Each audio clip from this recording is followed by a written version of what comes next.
SC reservation సంబంధించి supreme court ఈరోజు land mark judgement ఇచ్చింది. అసలు ఏంటి జడ్జిమెంట్? మనందరూ తెలుసు, ఎప్పటి నుంచో ఒక అంశం వార్తల్లో ఉంది. ఎస్సీ ఎస్టీల్లో ఎవరైతే బాగా పైకి వచ్చేసారో వాళ్ళే తరతరాలుగా రిజర్వేషన్ తన్నుకుపోతున్నారు. కొన్ని కేటగిరీస్, ఇప్పుడు ఎస్సీలోనే రకరకాల కేటగిరీస్ ఉన్నారు, ఎస్టీలోనే రకరకాల కేటగిరీస్ ఉన్నారు. వీళ్ళలో కొంతమందికి రిజర్వేషన్ ఫలాలు అందుతున్నాయి, అందరికీ అందట్లేదు. అందుకున్న వాళ్ళే మళ్ళీ అందుకుంటున్నారు. ఈ సంబంధించి సుప్రీంకోర్టులో కేసులు నడుస్తున్నాయి.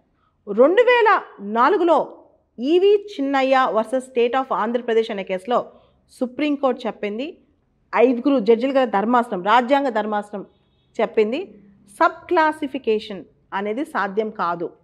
ఎస్సీస్ అనేవాళ్ళు హోమోజీనియస్ గ్రూప్, అందరు ఎస్సీలు ఒకే గ్రూప్ కిందకు వస్తారు, వాళ్ళల్లో విడిగా క్లాసిఫై చేయడం కుదరదు అని చెప్పేస్తుంది అనమాట. అయితే భారతదేశంలో ఒక పెద్ద గొడవ, ఎస్సీ కమ్యూనిటీస్లో కొంతమంది ఎవరైతే పైన ఉన్నారో వాళ్ళే అన్నీ కొట్టుకుపోతున్నారు, అందరికీ రావట్లేదు. అలానే ఎస్టీ కమ్యూనిటీస్ కూడా అని చెప్పి గొడవ నడుస్తూ ఉంది.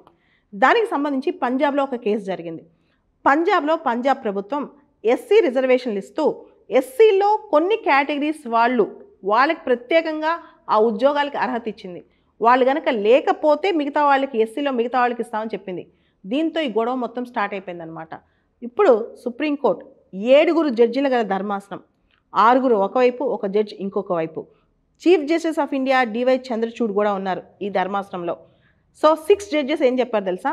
రాష్ట్రాలు ఎస్సీ సబ్ క్లాసిఫికేషన్ చేయొచ్చు, ఆ పవర్ రాష్ట్రాలకు ఉంది అని చెప్పి.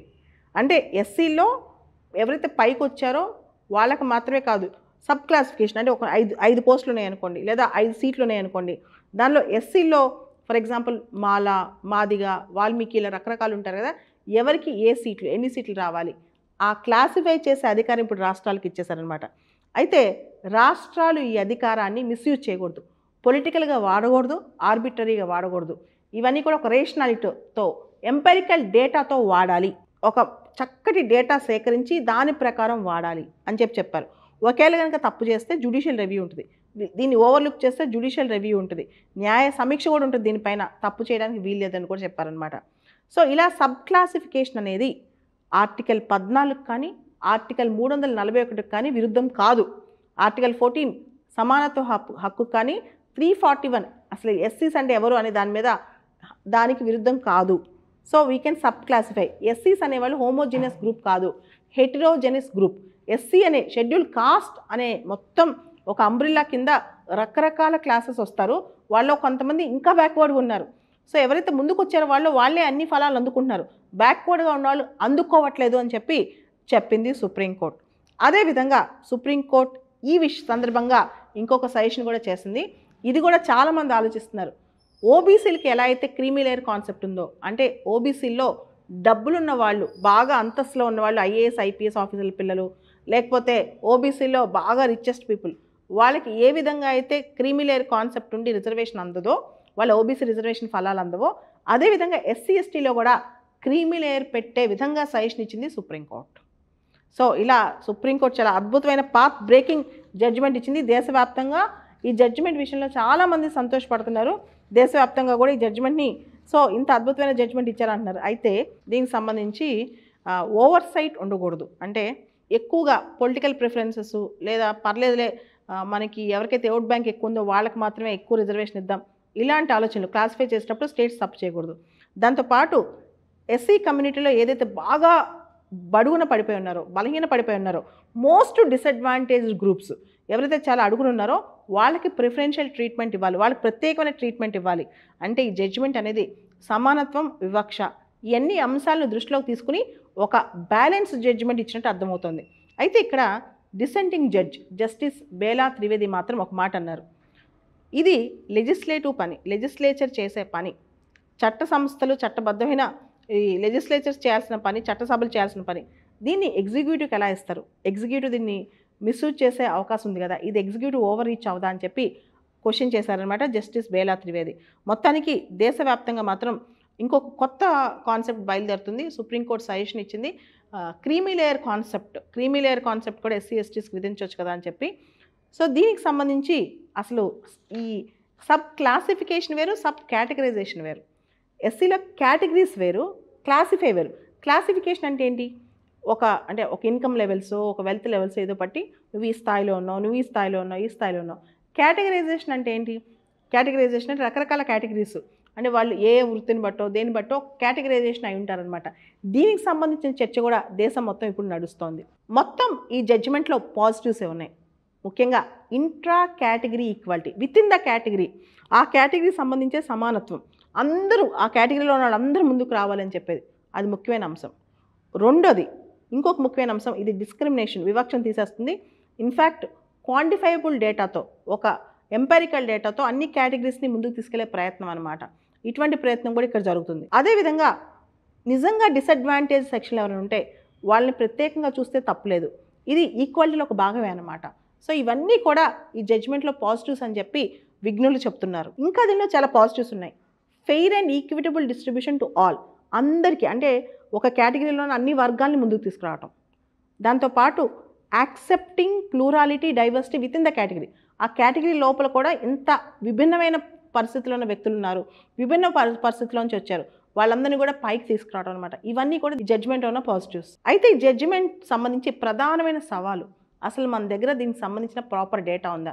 అసలు క్యాస్ట్ సెన్సెస్లే సరిగ్గా లేవు, ఏ క్లాస్ ఎంత బ్యాక్వర్డ్గా ఉందో రిలయబుల్ డేటా లేదు, అక్యురేట్ డేటా లేదు, అసలు కొన్ని క్యాస్ట్లు ఎక్కడున్నాయో కూడా మనకు తెలియదు. అలాంటప్పుడు ఆర్బిట్రరీ, ఎవరికి ఇష్టం వచ్చినట్టు వాళ్ళు, ఏ రాష్ట్రానికి ఇష్టం వచ్చినట్టు వాళ్ళు నిర్ణయాలు తీసుకుంటారు కదా, వీళ్ళు చాలా డౌన్లో ఉన్నారు, వీళ్ళు చాలా అప్లో ఉన్నారు.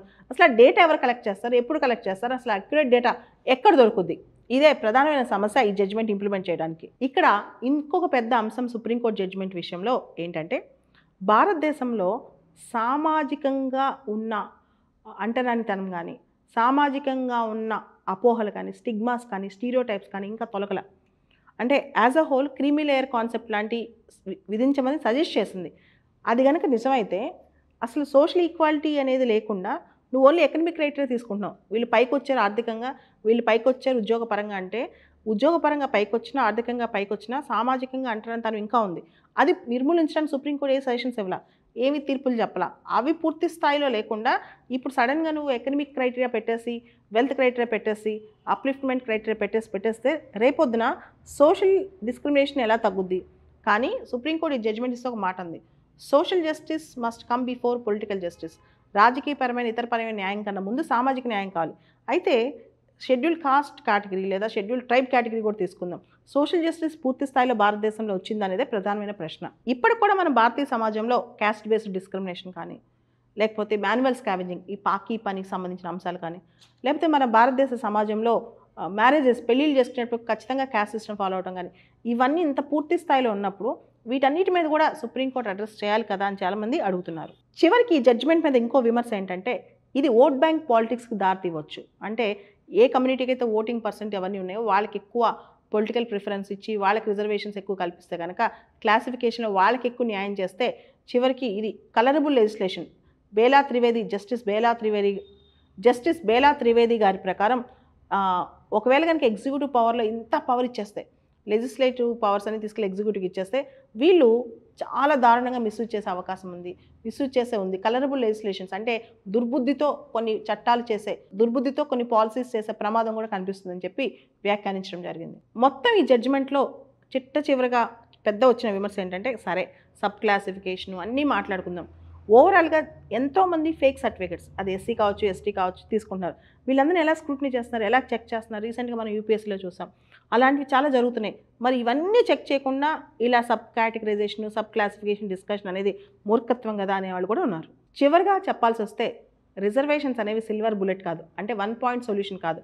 రిజర్వేషన్ సమాజంలో ఉన్న ప్రాబ్లమ్స్ సొల్యూషన్ కాదు. ఇన్ఫ్యాక్ట్ చెప్పాలంటే ఎంపవర్మెంట్ చాలా ఇంపార్టెంట్. సామాజికంగా కానీ, విద్యాపరంగా కానీ, ఆరోగ్యపరంగా కానీ, స్కిల్ డెవలప్మెంట్ కానీ ఎంపవర్మెంట్ చాలా ఇంపార్టెంట్ అనమాట. రిజర్వేషన్స్ని జాబ్స్లో కానీ, ఎడ్యుకేషన్లో కానీ అందరినీ సాటిస్ఫై చేయలేవు.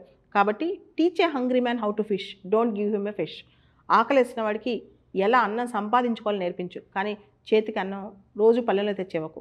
రిజర్వేషన్లు అనేవి అతి కొద్ది మందికి, చాలా కొద్ది ప్రాంతాలు మాత్రమే అందుతున్నాయి. కాబట్టి అందరిని ఎంపవర్ చేయడం అనేది ఒక పెద్ద సొల్యూషన్ అని చెప్పొచ్చు.